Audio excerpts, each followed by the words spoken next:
Somebody's giving me some product to try it out, and I'm doing a video. They're not paying me. They're not dissuading my opinion one way or another. I'm not being paid to do the video. I've got the ignition coil from the lawnmower.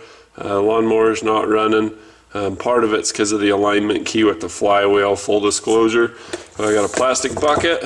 This stuff says, create a solution by mixing 10% Fertan Rust Remover with 90% water to maximize the derusting process. Preheat water to 140 degrees Fahrenheit. Fertan Rust Remover may also be used without any dilution. Insert parts in the solution. Let the solution react with the parts for at least 12 hours at room temperature, 68 degrees Fahrenheit. Adjust the time which the parts are left in the solution according to the severity of rust. Once the parts no longer showing signs of rust, remove them from the solution and rinse with plenty of water, then allow to dry. Do not touch with bare hands. Protect treated surface parts immediately. Apply follow-up treatment such as water, wax, paint, or primer. We recommend Fertan epoxy primer or Fertan multi-metal coating. This stuff saves you so much hassle and mess. So I'm going to get 90% water and put it in there. So this is going to have a little bit of ethylene glycol or something in it. It's water. It's been rinsed through a few times. Just full disclosure, if I screwed it up, it's my fault, not theirs.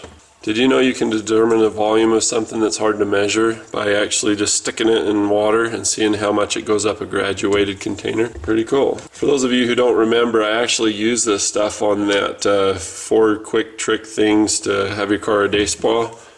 Make your car prettier quicker. That's at least 10% by volume. Probably a little bit more, but it said I could use more, so And we're just going to stick this nose end in this way. The nice thing about doing a dip instead of wire brushing this, see all the bubbles that are coming out of it? It gets in around everywhere. What this is made of is it's plates of steel that are stacked on top of each other, and then you have a thing going through the middle, and then there's the coils that go around it. So electricity goes around one way, the other way, one way, the other way. And then when it gets the signal, zap, and it sends out a spark at high voltage, low amperage. You got V over IR. Yeah, I'm not going to explain whole ignition. That's a whole nother video. But anyway, we need those plates clean so that the electricity can go for a ride. You got to have a good road if you're going to go fast in your fast car. You got to have good surface area if you're going to go fast with your electrons. Just want to make sure that the whole thing's in a bath so that if a little bit evaporates over the course of 12 hours, it's still submerged. So right now it is Wednesday. It's 11:37. They say at least 12 hours.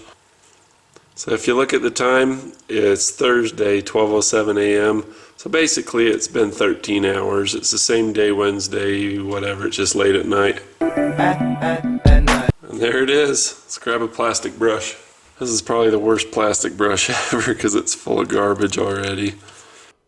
So as I take this dirty, greasy plastic brush and start rubbing it on this, I'm watching for the water to turn black. I'm not even noticing that the rust literally fell right off of this part, right off this ignition coil. So I'm looking at the brush, I'm looking at the water, I'm talking about it being hydrophobic, but wow, what I should be saying is, look how easily the rust came off. So that's what I'm saying now in this voiceover. So you watch what happens when I turn this thing over. Ooh, look at this other side, it's even better. Again, in a tired stupor, I failed to mention that this thing is just ridiculously clean. As I turn this over and you look at the top, you can see all the cracks between the plates. You can see the individual plates I talked about. And it's cleaned in all of those. And basically the rust just falls off of the thing. I don't know how well you can see that.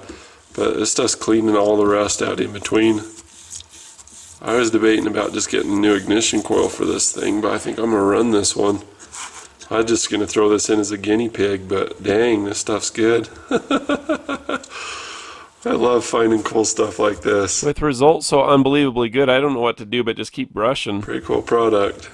Beats the heck out of getting lung cancer, breathing all the vapors and whatnot. But I will say these numbers aren't coming off at all, and it doesn't seem to be hurting any of the glues or resins or anything else, which is awesome. Very happy with it. As always, I'll leave a link in the description for your convenience where you'll be able to find some of this stuff. But it's Fertan, F-E-R-T-A-N.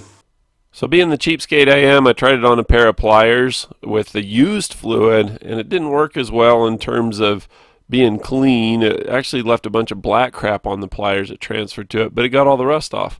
Tried it on my cheap pellet gun, and basically it took all the rust off, and I left a little bit that dripped to the bottom, and it took some of the bluing off too. So I guess the moral of the story is don't be cheap. I mean, you can already water this down 9-to-1, so just be happy with that. Don't reuse the stuff. And if you are trying to get rust off of a pellet gun, there's a gel that would work better.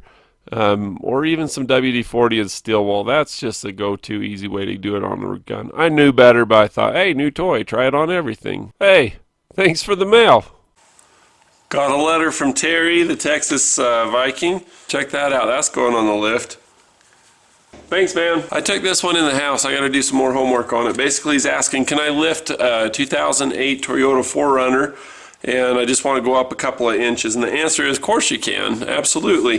There was some concern about if his, like you've got those devices and sensors that run your ABS so that your back wheels lock up like a kite string to kind of keep you from losing the back end.